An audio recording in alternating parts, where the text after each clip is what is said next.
What's up guys, Kevin here with Tech Fest Lunch and Dinner, bringing you a review of Warhammer Space Marine for the Xbox 360, PS3, and PC. Now for those of you who aren't familiar with the Warhammer universe, it's actually been around for quite some time. I was hearing a little chatter when the game first came out that it was being some sort of Gears of War ripoff because it involved bulky men with chainsaws. Warhammer has actually been around since about the late 80s. This concept is not anything new.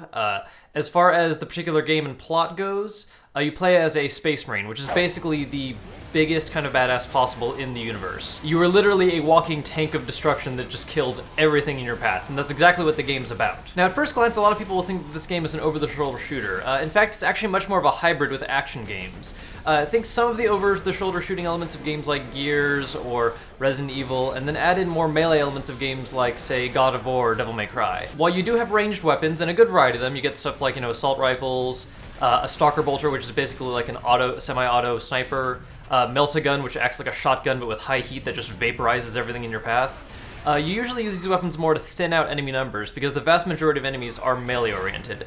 So what'll happen a lot of times is you just get a ton of people rushing you, you take out as many as you can as they're closing the distance, and then you just go to town on them with melee weapons like a chainsaw sword or a giant hammer. In fact, the game is so focused on the idea of handling a lot of combat in melee that the health regen model itself actually focuses on this. What happens is you have both a shield meter and a health meter. The shield meter regenerates like it does in a lot of games these days where you stay out of combat long enough it comes back. Your health, on the other hand, can only be recovered by using executions on enemies, which can only be done in melee. So you actually can regenerate your health faster by staying in the middle of the fray rather than trying to back out and stay in a safe position.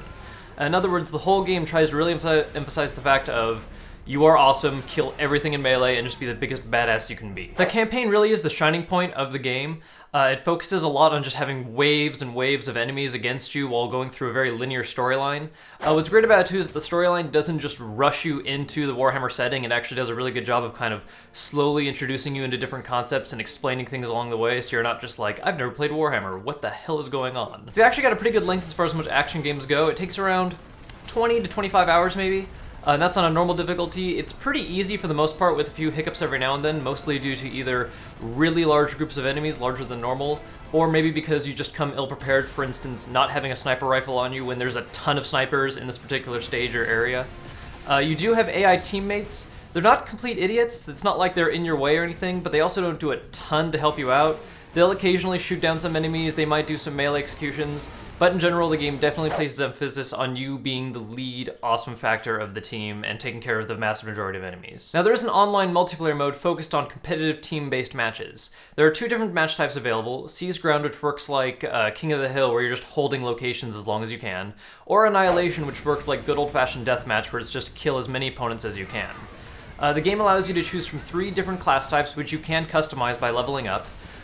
There's Tactical, which just uses largest variety of weapons, plays like the standard Space Marine in the main game. There's also Heavy, which uses large explodey weapons or rapid-fire machine guns, and you just are really slow, but it can take a lot of damage. And Assault, which makes use of melee weapons combined with a jetpack, giving you a lot of maneuverability, but not a lot of options at long range.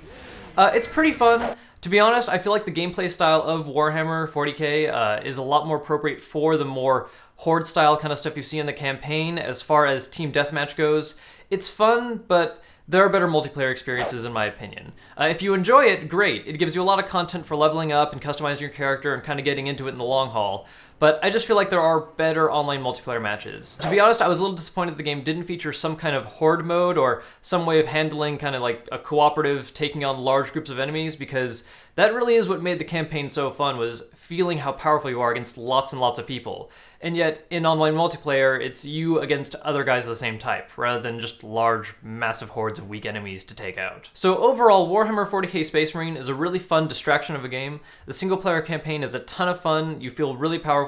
Even when the game is easy at times, you don't feel tired of it because you're just too busy being so awesome and just taking down hordes of enemies and getting just power overwhelming. As for the multiplayer, like I said, it's not the best, it's enjoyable. If you like it, good for you. If not, you can skip over it. And for those of you who are accusing it of being just a ripoff of Gears, get over it. It started in the 80s. Just because they made a video game now doesn't mean that they're all of a sudden ripping it off. In fact, it's not even the same kind of gameplay style. Compared to Gears 3, which just came out, very, very different. Now that's our review of Warhammer Space Marine for the Xbox 360, PS3, and PC. Stay tuned later, I'm going to give you guys my review of Dead Island finally. Sorry for the delay, guys.